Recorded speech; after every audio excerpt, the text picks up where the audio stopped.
8 million views, 7 million views, 9 million views, 11 million views, 5 million views, 2 million views. If that ain't proof that this works, then I don't know what is. When I had that first viral hit, I wanted to share how I did it, so I made a video. The funny thing is, when you watch it, you'll know more about the results I can get than I did when I made that video, because I had no idea that I was about to go viral back to back to back to back. So, take it away, John, from 3 months ago.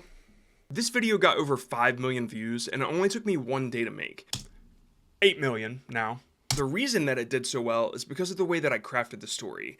I have a bit of a method, I guess, and I've only used it a handful of times, but every time I did, the videos did pretty well. So I'm going to share that method with you from ideation all the way to posting, and that way you can use the method to craft your stories, and hopefully they get the attention they deserve. Let's go ahead and start with the checklist. It's a little simple, maybe a little bit confusing, but we'll get there. So go ahead and pause, take a screen cap, write it down, whatever you gotta do. Let's go ahead and play this video so you know if you're even interested in making something like this. That way I'm not wasting your time.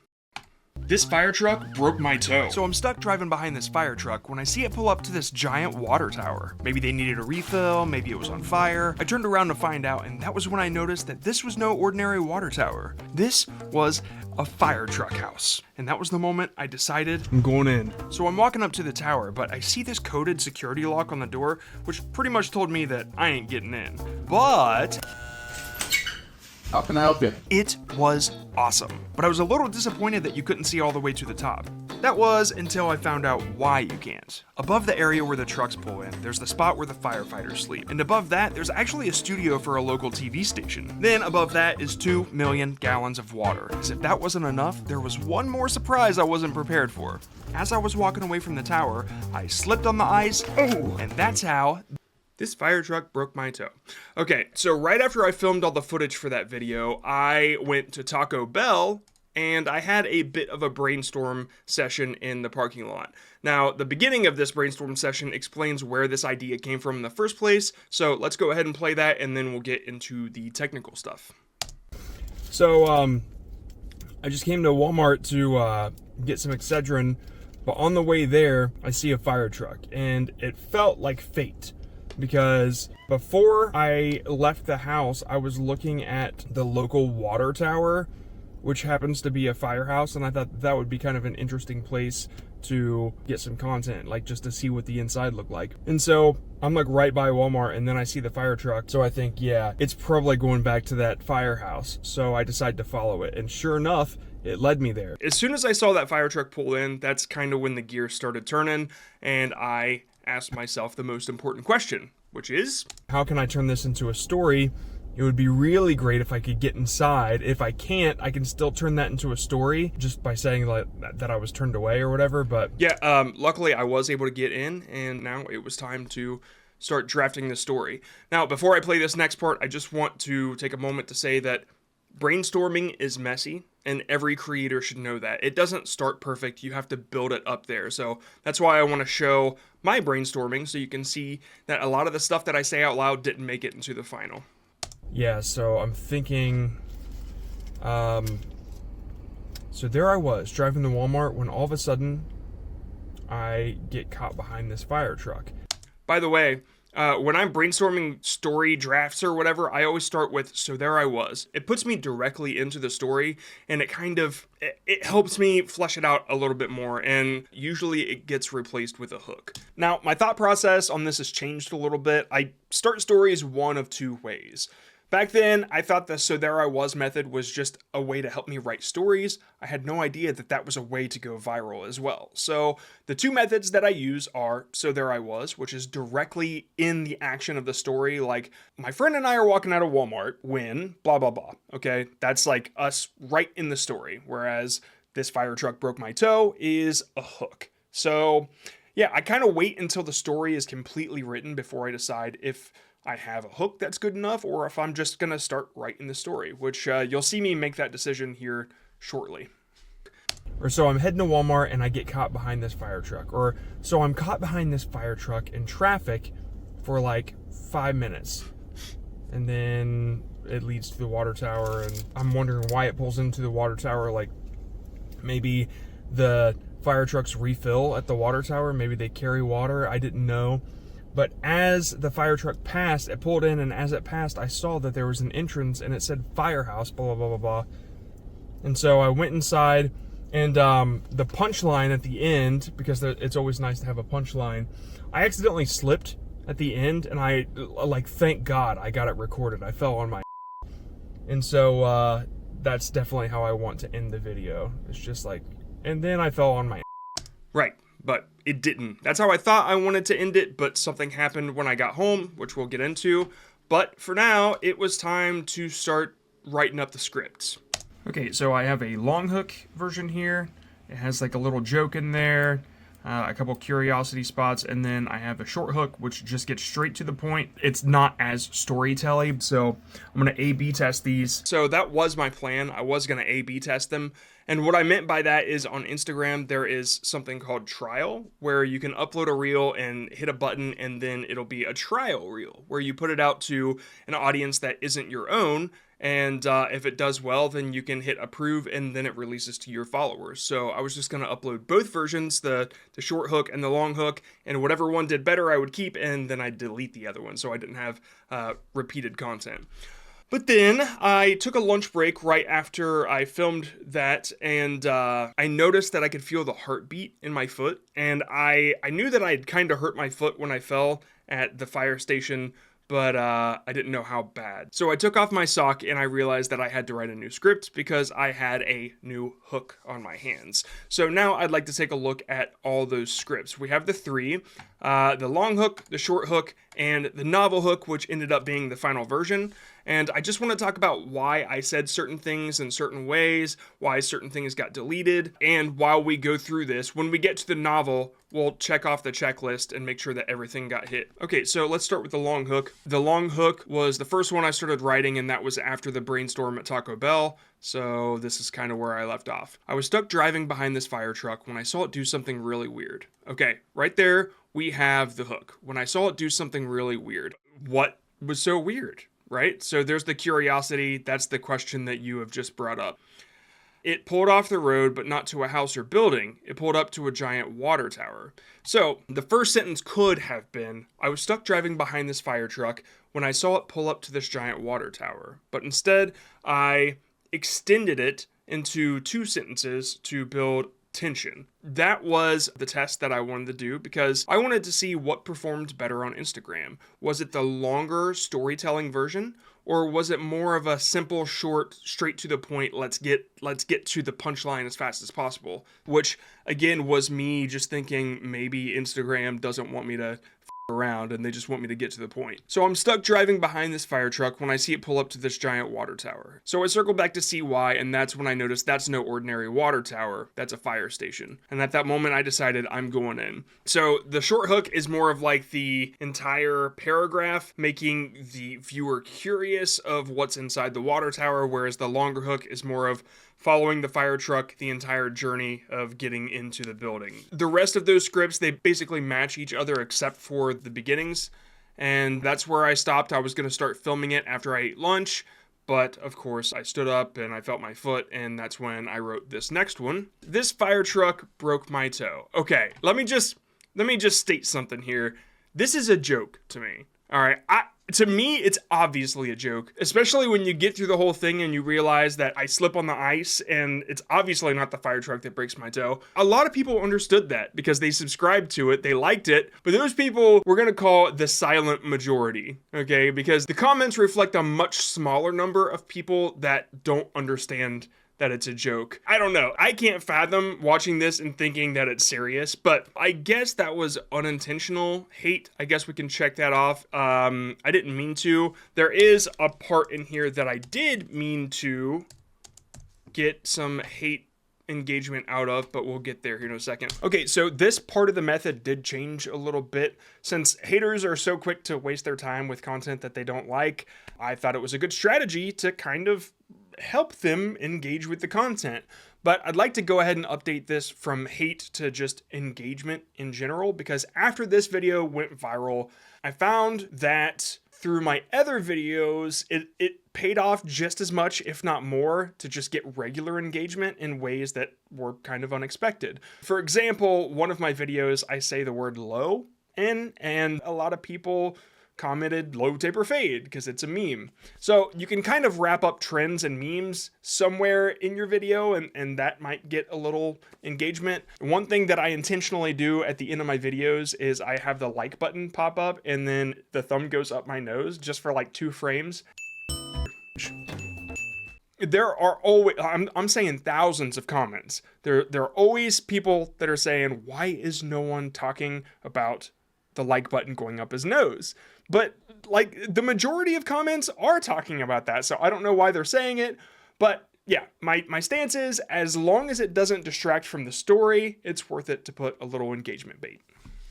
All right, so this fire truck broke my toe. How did it break your toe?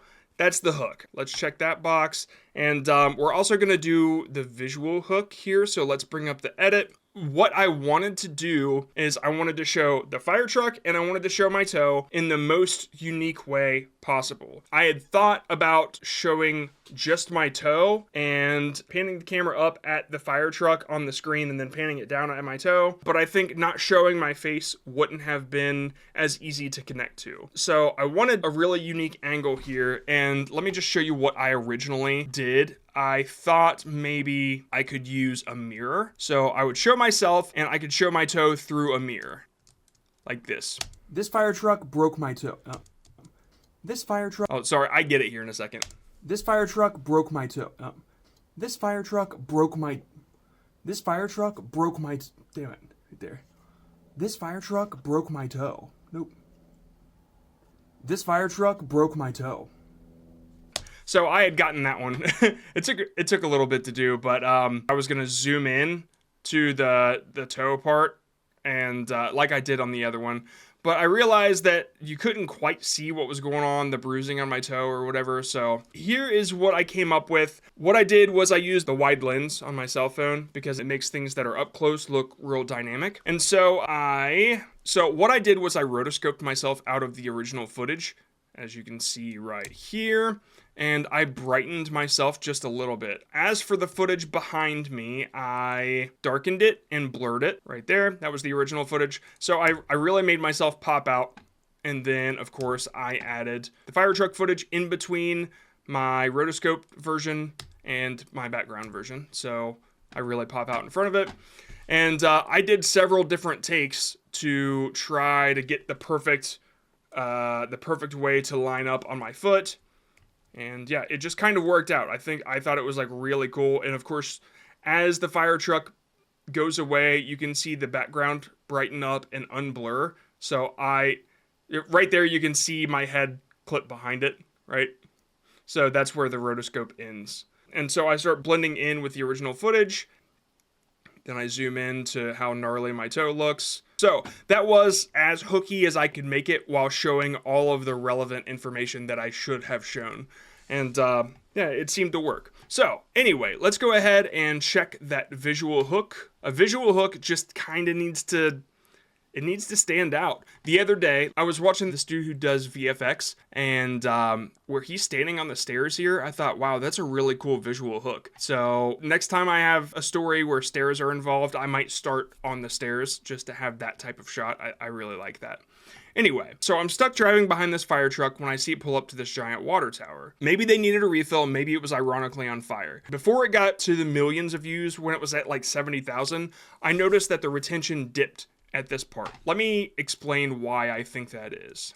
There are 2 reasons that I think the retention dipped here. Either the viewer recognized that I was kind of stringing them along for the story and I was trying to entertain them rather than inform them, which it could have been. Some people don't want the bullshit. Some people just want what happened. Tell me what happened. I don't care about your jokes. Tell me what happened. And that's fair. Or they saw that there was VFX in these two shots and it kind of takes you away from the reality of the story. Like it was real up until this part, and now he's doing these VFX shots and it doesn't fit. So it could have dipped for either of those two reasons. That's my theory. Maybe there's the third reason. I don't know. But as I got more views, it was negligible. That's no ordinary water tower. It's a fire truck house. Clearly, I already know it's not called a fire truck house, but how many comments do you think I got correcting me?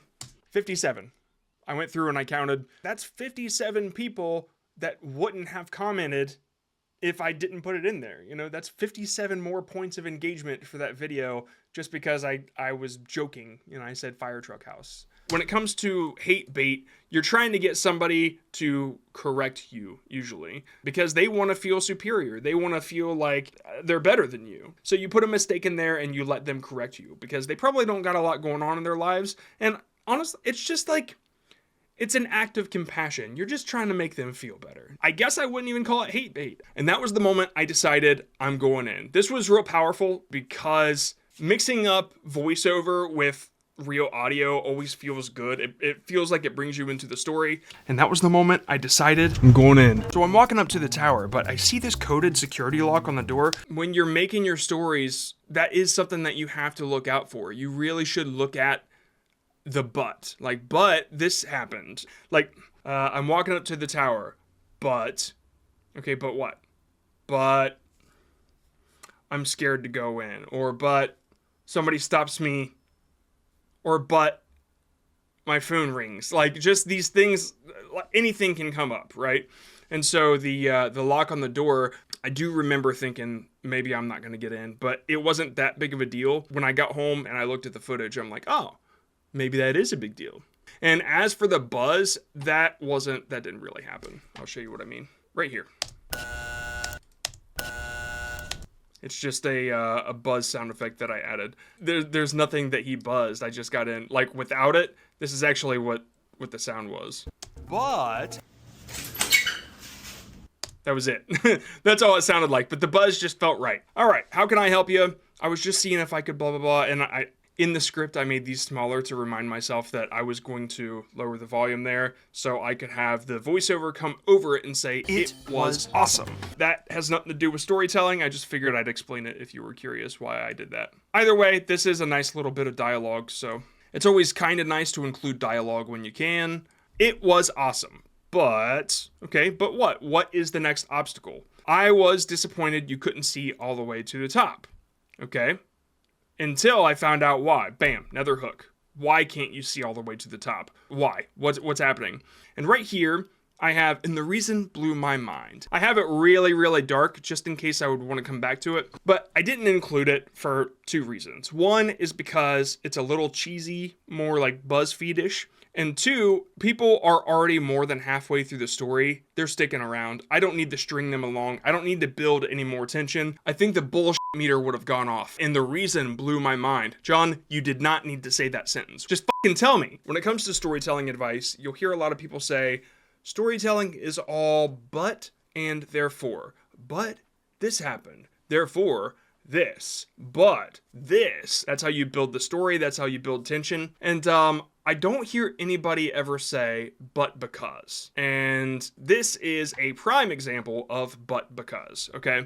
It was awesome. But, okay, there's our but. I was a little disappointed you couldn't see all the way to the top. Until I found out why you can't. There's no therefore here. It's a because now. Because above the area where the trucks pull in, that's where the firefighters sleep. Okay, a lot of people get lost on the therefore. They feel like they have to write it in that exact way. I just say but and then resolve it. But resolve it. But resolve it. Obstacle, resolve. Obstacle, resolve. I can't see all the way to the top. There's my obstacle. And my resolve is explaining to the viewer why you can't. It's not like something happened. If it was but, therefore, it was but, I can't see all the way to the top. Therefore, I learned why. It just, I don't know. It's confusing. I try not to, I just want storytelling to be simple. And it's so tough to explain it to content creators because the books I read on storytelling are all wrapped up in telling stories instead of making storytelling content. And that there's like a gap that needs bridged there, and hopefully I can be that bridge builder. Above the area where the trucks pull in, there's the area where the firefighters sleep. I don't think I said area twice. What? I must have changed that. I wouldn't have said that out loud. Above the area where the trucks pull in, there's the spot where the... Okay, I said spot, so I don't say area twice, but I do say above the area where above where the trucks pull in, there's the spot where the firefighters sleep. And above that, there's actually a studio for a local TV station. Then above that is 2 million gallons of... 3 aboves, okay? I say above, then above that, then above that. And that feels right to me. It's like this, it's this rhythm, it's this repetition. I'm trying to explain how that isn't redundant, but saying area twice would be. If you know, please let me know in the comments, and that way I can articulate it better in another video. And this is that video. See, I know it felt right, but I didn't know the reasoning behind it. So it's called parallelism, and it's sort of a combination of rhythm and emotion. When I say above that, it feels like a copywriting technique. I know that Harry Dry has it in one of his emails. All right, so I found the email, and this is where he explains it. Repetition creates rhythm, rhythm creates memory. So light to wear, climate friendly, not great copywriting.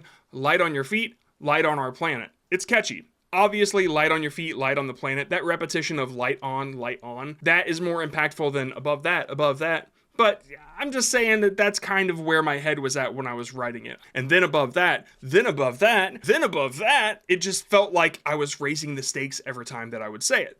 Okay, so that's parallelism. I was just building emotion with the word above, above, above. And I brought up Harry Dry right there, but I want to bring up another email of his because the month after the one that I showed, he actually did explain parallelism. And here's a couple examples that he showed. By the way, it's just Harry's newsletter. Marketingexamples.com is where you can find that newsletter. I love it when he writes. It's pretty rare when he does, but when he does, it's always brilliant. Parallelism, repetition of grammatical form. It gives a line rhythm.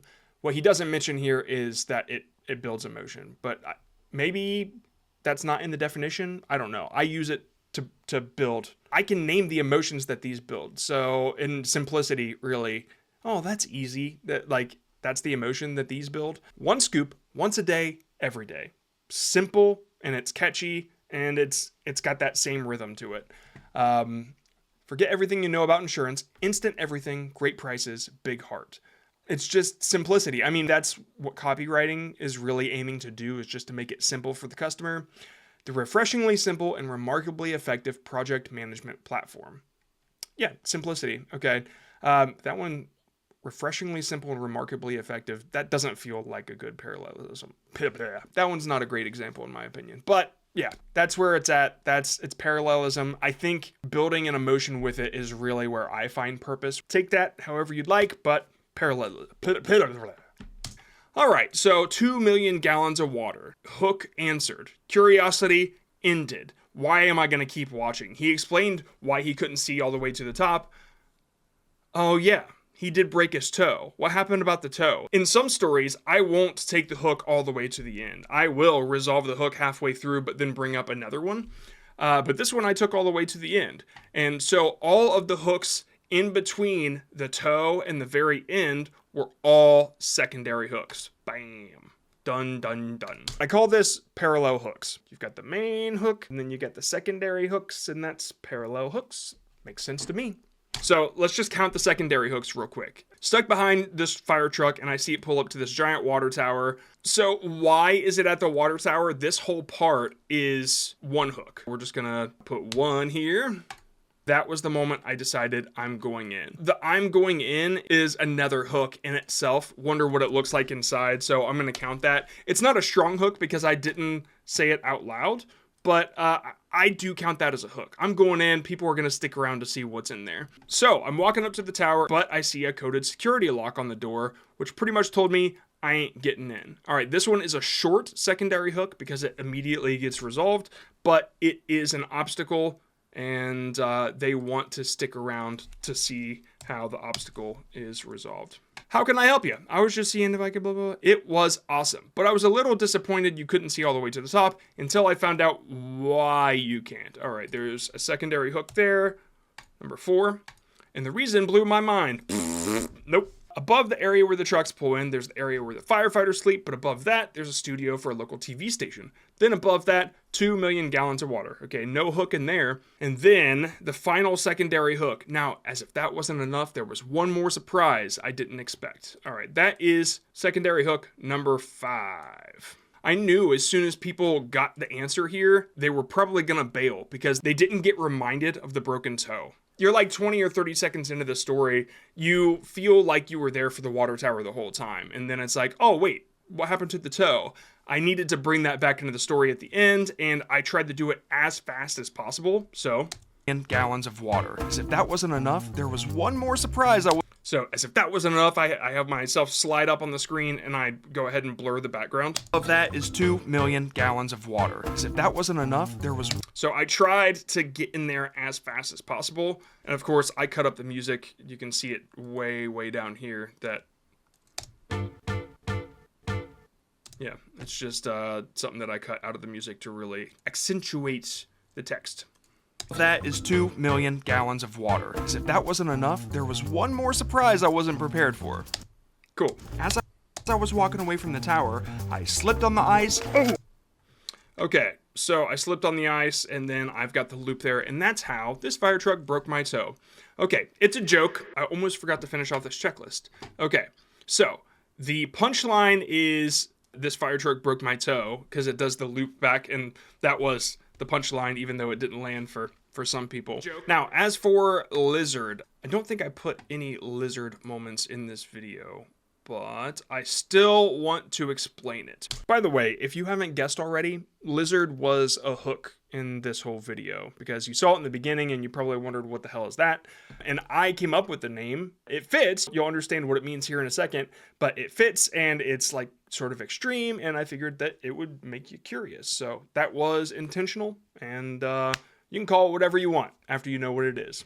So, lizard comes from the term lizard brain. The lizard brain is that part of your brain that notices things that you don't consciously notice. It looks out for danger. It looks for things that don't fit in. It looks for scary eyes in the leaves and stuff like that. You can appeal to this instinctual part of the human DNA by just putting something in your video that doesn't quite fit, or something that really sticks out. One example, I was watching this short the other day, and these dudes were doing something in the foreground I can't even remember, but what stuck out to me, in the background, everything was normal and people were walking by, but then this one dude enters the frame and he's walking backwards. Just enter and exit. And then I went to the comments, and of course people were like, what was with that guy in the background? Another example is a piece of content that I made. It starts out with me shutting my car door, but if you look real close, you'll see a banana sitting in the seat like right before the car door shuts, and the banana is buckled in. And if you go to the comments, you'll see a bunch of people being like, what's with that banana? So